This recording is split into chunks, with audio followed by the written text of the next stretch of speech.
ಎಲ್ರಿಗೂ ನಮಸ್ಕಾರ. ಇವತ್ತು ನಾನು ನನಗೆ ತುಂಬ ಇಷ್ಟವಾಗಿರುವಂತಹ ದೇವರು ಅಂದರೆ ನನ್ನ ಆರಾಧ್ಯ ದೈವ ಆದಂತಹ ಆಂಜನೇಯ ದೇವಸ್ಥಾನದನ್ನು ವಿಡಿಯೋವನ್ನಾಗಿ ವ್ಲಾಗನ್ನಾಗಿ ಅಪ್ಡೇಟ್ ಮಾಡಿದ್ದೀನಿ. ಸೊ ಈ ದೇವಸ್ಥಾನ ಇರೋದು ಅಡಕಮಾರ್ನಹಳ್ಳಿ ದಾಸನಪುರದಲ್ಲಿ. ನಾನು ಲಾಸ್ಟ್ ಮಂತ್ ಅಲ್ಲ ಮೇ ತಿಂಗಳಲ್ಲಿ ನಾನು ದಾಸರಳ್ಳಿಗೆ ಹೋಗಿದ್ದೆ. ಅಲ್ಲಿ ಆವಾಗ ಒಡೆ ಅಲಂಕಾರಕ್ಕೆ ಕೊಟ್ಟಿದ್ದರು ಅಮ್ಮ. ಅದರಿಂದ ಅಲ್ಲಿ ದೇವಸ್ಥಾನಕ್ಕೆ ಹೋಗಿದ್ದಾಗ ಈ ವಿಡಿಯೋ ಮಾಡ್ಕೊಂಡಿದ್ದೆ. ತುಂಬ ಹಿಂದಿನ ವಿಡಿಯೋ ಆವಾಗಲೇ ಹಾಕಬೇಕಿತ್ತು ನಾನು, ಬಟ್ ಅದು ಇವಾಗ ಅಪ್ಲೋಡ್ ಮಾಡ್ತಾಯಿದ್ದೀನಿ.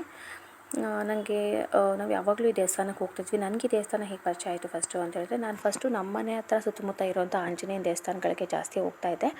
ಬಟ್ ಇಲ್ಲಿ ನಮ್ಮ ಅಂಕಲ್ ಬರ್ತಾಯಿದ್ರು, ನಮ್ಮ ಮಾಮ ಬರ್ತಾಯಿದ್ರು ಜಾಸ್ತಿ ಈ ದೇವಸ್ಥಾನಕ್ಕೆ. ಸೊ ಹಾಗಾಗಿ ಅವರಿಂದ ಇಲ್ಲಿ ಇಂಟ್ರಡ್ಯೂಸ್ ಆಯಿತು ನನಗೆ. ಇಲ್ಲಿ ಆಂಜನೇಯನ ದೇವಸ್ಥಾನ ಇದೆ, ತುಂಬ ಪುರಾತನದ್ದು, ಆಮೇಲೆ ತುಂಬ ಸತ್ಯದ ಪುರಾತನದ ದೇವರು, ಇದು ಒಳ್ಳೆಯದಾಗುತ್ತೆ, ಹೋಗಿ ಬನ್ನಿ ಅಂತ. ಸೊ ನಾನು ಆವಾಗಿಂದ ಇಲ್ಲಿ ಒಂದೊಂದ್ಸಲಿ ಹೋಗಿ ಬಂದು ಮಾಡ್ತಾಯಿದ್ದೆ. ಬಟ್ ಜಾಸ್ತಿನೇ ಹೋಗ್ತಿದ್ದೆ ನಾನು ಇಲ್ಲಿ ದೇವಸ್ಥಾನಕ್ಕೆಲ್ಲ. ಈಗಲೂ ಒಂದೊಂದ್ಸಲಿ ಹೋಗಿ ಬಂದು ಮಾಡ್ತೀನಿ. ಇಲ್ಲಿ ಶನಿವಾರ ದಿವಸ ಅನ್ನದಾಸೋಹ ಇರುತ್ತೆ, ಅದು ಅಮಾವಾಸ್ಯೆ ದಿನ ಕೂಡ ಇರುತ್ತೆ ಅಂಥೇಳಿ ಹಾಕಿದ್ದಾರೆ ಬೋರ್ಡು ಈ ಕಡೆ ಸೈಡಲ್ಲಿ. ಇಲ್ಲಿ ಕೊಟ್ಟಿಗೆಪಾಳ್ಯದಲ್ಲೂ ದೇವಸ್ಥಾನ ಇರೋದ್ರಿಂದ ನಾನು ಇಲ್ಲಿ ಕೂಡ ಆವಾಗವಾಗ ಹೋಗಿ ಬರ್ತಾಯಿರ್ತೀನಿ.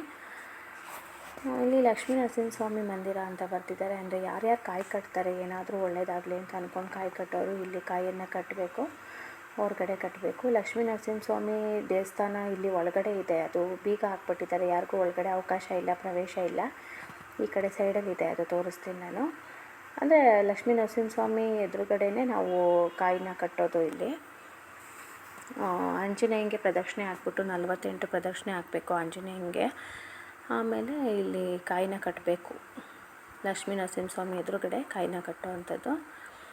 ಸೊ ನಾನು ಬಂದಾಗ ಫಸ್ಟು ಅವಾಗೆಲ್ಲ ಕಟ್ಟೋರು ಕಾಯಿಗಳೆಲ್ಲ, ನಾನು ಒಂದು 2-3 ಸಲ ಇಲ್ಲಿ ಕಟ್ಟಿದ್ದೀನಿ ಕಾಯಿನ. ಅಂದರೆ ನಾನು ಕಟ್ಟಿದಾಗೆಲ್ಲ ಒಳ್ಳೆಯದೇ ಆಗಿದೆ, ನಮಗೆ ನಂಬಿಕೆ ಇದೆ, ಆದ್ದರಿಂದ ನಾನು ಕಟ್ಟಿದ್ದೆ ಇಲ್ಲಿ. ಸೊ ನಮ್ಮ ಕಾಯಿಗಳ ಮೇಲೆ ದಿನಾಂಕ ಮತ್ತು ಹೆಸರನ್ನು ಬರಿಬೇಕಾಗುತ್ತೆ. ಇಲ್ಲಿ ನೋಡಿ, ಇಲ್ಲಿ ಲಕ್ಷ್ಮೀ ನರಸಿಂಹಸ್ವಾಮಿ ದೇವಸ್ಥಾನ ಇದು. ಬೀಗ ಹಾಕಿದ್ದಾರೆ, ಯಾರಿಗೂ ಒಳಗಡೆ ಬಿಡಲ್ಲ ಅವರು. ಫಸ್ಟಿಂದನೂ ಅಷ್ಟೇ, ಅಲ್ಲಿ ಫಸ್ಟು ಬಿಡ್ತಿದ್ರು ಹೆಂಗೋ ಗೊತ್ತಿಲ್ಲ, ಆದರೆ ಇಲ್ಲಿ ಒಳಗಡೆ ಹೋಗಿದ್ದು ನಾನು ನೋಡಿಲ್ಲ ಯಾರು. ನೀನು ಲಕ್ಷ್ಮೀ ನರಸಿಂಹಸ್ವಾಮಿ ಫೋಟೋ ಇದೆ, ಹಾಗೆ ಒಂದು ಮರ ಇದೆ ಆ ಕಡೆ. ಇಲ್ಲಿ ಎದುರುಗಡೆನೇ ಕಾಯಿನ ಕಟ್ತಾರೆ ಎಲ್ಲ ಭಕ್ತರು.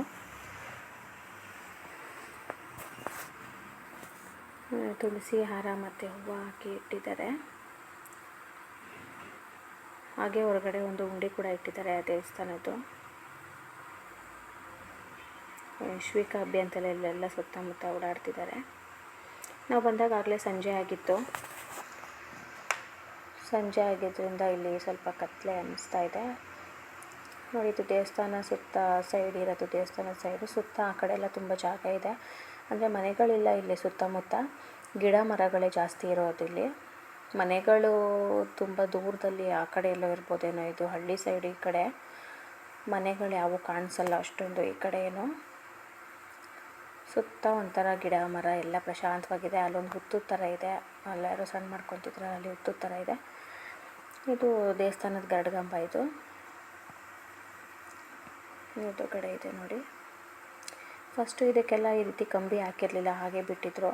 ಅಲ್ಲೇ ಕಡ್ಡಿ ಹಚ್ಚೋದು, ಕರ್ಪೂರ ಹಚ್ಚೋದು, ಗರುಡಗಂಬ ಎಲ್ಲ ಮುಟ್ಕೋತಿತ್ತು. ಇವಾಗೆಲ್ಲ ಈ ರೀತಿ ಕಂಬಿ ಹಾಕ್ಬಿಟ್ಟಿದ್ದಾರೆ ನೋಡಿ. ದೇವಸ್ಥಾನ ಸುತ್ತ ಈ ರೀತಿಯಾಗಿ ಕಾಣಿಸುತ್ತೆ. ಮುಂದೆಗಡೆ ಎಲ್ಲ ತುಂಬ ಚೆನ್ನಾಗಿದೆ ಪಾರ್ಕಿಂಗಿಗೆ, ಜನಕ್ಕೆಲ್ಲ ವಿಶಾಲವಾಗಿದೆ ದೇವಸ್ಥಾನ. ದೇವಸ್ಥಾನಕ್ಕೆ ಬಂದಾಗಲೇ ಮನಸ್ಸಿಗೆ ಒಂದು ಸಮಾಧಾನ, ನೆಮ್ಮದಿಯಾಗಿ ಪ್ರಶಾಂತವಾಗಿ ಅನಿಸುತ್ತೆ. ನೋಡಿ, ಇಲ್ಲಿ ಏನಾದರೂ ಸ್ಟೇಜ್ಗಳು ಹಾಕಿ ಪರ್ಫಾಮೆನ್ಸ್ ಮಾಡ್ತಾಯಿರ್ತಾರೆ. ಏನಾದರೂ ಹನುಮ ಜಯಂತಿ ಅಥವಾ ಏನಾದರೂ ಪ್ರೋಗ್ರಾಮ್ಗಳಿದ್ದಾಗ ತುಂಬ ಗ್ರ್ಯಾಂಡಾಗೆಲ್ಲ ಮಾಡ್ತಾರಲ್ಲ, ಆವಾಗ ಅಲ್ಲಿ ಸ್ಟೇಜ್ ಹಾಕಿ ಭರತನಾಟ್ಯಂ ಎಲ್ಲ ಮಾಡ್ತಿರ್ತಾರೆ. ಆಮೇಲೆ ಸಂಗೀತ ನೃತ್ಯಗಳೆಲ್ಲ ನಡೀತಿರುತ್ತೆ. ಇಲ್ಲಿ ಆಚೆಗಡೆ ಎಳ್ಳುಬತ್ತಿ ಹಚ್ಚೋರು ಎಳ್ಳುಬತ್ತಿ ಹಚ್ತಾ ಇದ್ದಾರೆ. ಇಲ್ಲಿ ಒಂದು ದೀಪ ಹಚ್ಚಿಟ್ಟಿದ್ದಾರೆ ದೊಡ್ಡದು. ಅಲ್ಲಿ ಎಣ್ಣೆ ನಾವು ಹೊರಗಡೆಯಿಂದ ಹಾಕ್ಬೋದು. ಯಾರ್ಯಾರು ಭಕ್ತರು ಬರ್ತಾರೆ ಅವರು ಕೂಡ ಎಣ್ಣೆನ ಹಾಕ್ಬೋದು. ದೀಪ ಉರಿತಾನೇ ಇರುತ್ತೆ ದೇವಸ್ಥಾನದಲ್ಲಿ. ಅದು ಗ್ಲಾಸಲ್ಲಿ ಹಾಕಿಟ್ಟಿದ್ದಾರೆ. ಇಷ್ಟು ದೊಡ್ಡದು ಪಾತ್ರೆ ಥರ ಇದೆ ನೋಡಿ. ಎಣ್ಣೆ ಹಾಕಿದ್ರೆ ಸಾಕು, ಅದಾಗದೆ ಉರಿತಾನೇ ಇರುತ್ತೆ ಜ್ಯೋತಿ ನೋಡಿ. ಈ ರೀತಿ ಇಲ್ಲಿ ಹೊರಗಡೆಯಿಂದ ಹಾಕಿದ್ರೆ ಅದು ಹಂಗೆ ಬರುತ್ತೆ. ಎಣ್ಣೆ ಆ ಥರ ಮಾಡಿದ್ದಾರೆ ಅನಿಸುತ್ತೆ ಇಲ್ಲಿ. ಲೋಟಕ್ಕೆ ಹಾಕೋದು. ಇನ್ನೇನೇನೋ ಜಾಸ್ತಿ ಇದ್ದರೆ ಅಲ್ಲಿ ಪ್ಯಾಕೆಟ್ ಇಟ್ಟಿದ್ದಾರೆ ಅಂತ ಅನಿಸುತ್ತೆ. ಅಮ್ಮ ಹಾಕಿರ್ಬೇಕೇನೋ, ಇಲ್ಲಿ ಗೊತ್ತಿಲ್ಲ, ನಾನು ಹಾಕಿಲ್ಲ ಅನಿಸುತ್ತೆ, ಅಮ್ಮ ಹಾಕಿರ್ಬೋದೇನೋ. ಸೊ ಇಲ್ಲಿ ಜನ ಎಲ್ಲ ಸಂಜೆ ಆಗಿರೋದ್ರಿಂದ ಶನಿವಾರ ಮಂಗಳವಾರ ಅವರು ಬಾಗಿಲು ಹಾಕಲ್ಲ ಅನಿಸುತ್ತೆ. ಶನಿವಾರ ಮತ್ತು ಮಂಗಳವಾರ ಮಧ್ಯಾಹ್ನದ ಹೊತ್ತೆಲ್ಲ ಬಾಗಿಲು ಹಾಕೋದಿಲ್ಲ, ವಾರದಿನೆಲ್ಲ ತೆಗೆದಿರ್ತಾರೆ.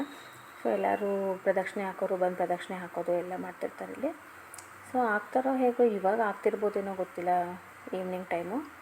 ನೋಡಿ ಫುಲ್ಲು ಕತ್ತಲೆ ಗೋವನ್ನತ್ತೆ ಆಚೆ ಕಡೆ ಸುತ್ತಮುತ್ತ ಎಲ್ಲ ಮನೆಗಳು ಯಾವುದು ಇಲ್ವಲ್ಲ ಸುತ್ತಮುತ್ತ, ಅದರಿಂದಾಗಿ ಫುಲ್ಲು ಕತ್ತಲೆ ಇದೆ ಅಲ್ಲೆಲ್ಲ. ಸೊ ಈ ಕಡೆ ಸೈಡು ಊದುಗಡ್ಡಿ ಕರ್ಪೂರ ಎಲ್ಲ ಇಟ್ಟಿರೋದು ಒಂದು ಚಿಕ್ಕದೊಂದು ಸ್ಟಾಲ್ ಇದೆ ಆ ಕಡೆ ಸೈಡು, ದೇವಸ್ಥಾನದ ಲೆಫ್ಟ್ ಸೈಡು. ಎಲ್ಲ ಭಕ್ತರು ರೌಂಡ್ಸ್ ಹಾಕ್ತಾರೆ.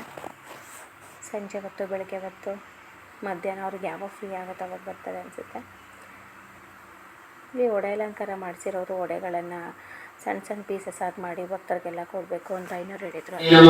ಗಂಧರ್ವ ವಿದ್ಯಾಯೇ ನಮಃ ತತ್ವಜ್ಞಾನಾಯೇ ನಮಃ ಮಹಾಬಲ ಪರಾಕ್ರಮಾಯೇ ನಮಃ ಕಾರಾಗೃಹ ವಿಮೋಕ್ತಯೇ ನಮಃ ಶೃಂಗಾಲ ಬಂಧನ ಮೋಚನಾಯೇ ನಮಃ ಸಾಗರೋತ್ತಗಾರಾಯೇ ನಮಃ ಪ್ರಾಜ್ಞಾಯೇ ನಮಃ ರಾಮಧೂತಾಯೇ ನಮಃ ಪದಾವತಯೇ ನಮಃ ವಾನರ ಸೇವಿತಾಯೇ ನಮಃ ಕೇಸರಿ ಸುಧಾಯೇ ನಮಃ ಸೀತಾ ಶೋಕ ನಿವಾರಕಾಯೇ ನಮಃ ಮಂಜನಾ ಗರ್ಭ ಸಂಬೋಧಾಯೇ ನಮಃ ಭಾಲಾರ್ಕ ಸಂದೂಷಣಾಯೇ ನಮಃ ವಿಭೀಷಣ ಪ್ರಿಯಕಾರಾಯೇ ನಮಃ ದಶಗ್ರೀವ ಕುಲಂದರಗಾಯೇ ನಮಃ ಲಕ್ಷ್ಮಣ ಪ್ರಾಣದಾತ್ರಯೇ ನಮಃ ವಜ್ರಗಾಯಾಯೇ ನಮಃ ಮಹಾದಿದಯೇ ನಮಃ ಚಿರಂಜೀವೇ ನಮಃ ರಾಮಭಕ್ತಾಯೇ ನಮಃ ಧೈರ್ಯಾಕಾರ ವಿಬಂಧಕಾಯೇ ನಮಃ ಅಕ್ಷರಹಂತಯೇ ನಮಃ ತುಂಗಾತೀರದಹೇ ಹನುಮಂತ ಹನುಮನೆ ತಂದೆಯೋ ಹನುಮನೆ ತಾಯಿಯೋ ಹನುಮನೆ ಸಕಲವು ಜಗಗೆಲ್ಲ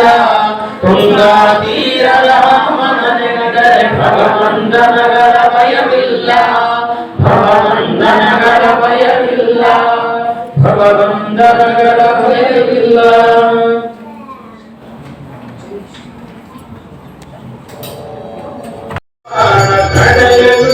ಶಕ್ತನು ರಾಮ ಮತವೇ ನಿನ್ನ ಮತ ನಿನ್ನ ಮತವೇ ರಾಮ ಮತ ರಾಮ ಮತವೇ ನಿನ್ನ ಮತ ನಿನ್ನ ಮತವೇ ರಾಮ ಮತ ಕರ್ಮ ಕಿರಣ ತೇಜ ಮಾರುತಿ ನಂದ ಸಭೆಗೆ ಸನ್ನಿಧಿಯಾಗಿರುವೆ ಸಚ್ಚಿದಾನಂದ ಸಭೆಗೆ ಸನ್ನಿಧಿಯಾಗಿರುವೆ ಕರ್ಮ ಕಿರಣ ತೇಜ ಮಾರುತಿ ಬೆಳಗುವೆನು ಪದಾರತಿ ಕರ್ಮ ಕಿರಣ ತೇಜ ಮಾರುತಿ ಬೆಳಗುವೆನು ಪದಾರತಿ ಬೆಳಗುವೆನು ಪದಾರತಿ ಬೆಳಗುವೆನು ಪದಾರತಿ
ನೀರು ಕಡಿಮೆ ಇದೆ, ದಯವಿಟ್ಟು ನೀರು ಹೊರಗಡೆ ಓಡಿಸ್ಕೊಂತ ಇದೀವಿ. ಎಲ್ಲರೂ ನೀರನ್ನು ಶೇಖರಣೆ ಮಾಡಬೇಕು. ಹೆಚ್ಚಿಗೆ ರಾಮನಾಮ ಹಾಡಿರೋ ರಾಮ ಬರುವನು, ಅವನ ಹಿಂದೆ ಹನುಮನು ಇದ್ದೇ ಇರುವನು. ಜೈ ಶ್ರೀರಾಮ್, ಜೈ ಶ್ರೀರಾಮ್. ವಿಶ್ವರೂಪಿ ವಿಶ್ವವ್ಯಾಪಿ ರಾಮಚಂದ್ರನು, ವಿಶ್ವಕ್ಕೆಲ್ಲ ಮಾದರಿ ಶ್ರೀರಾಮನು.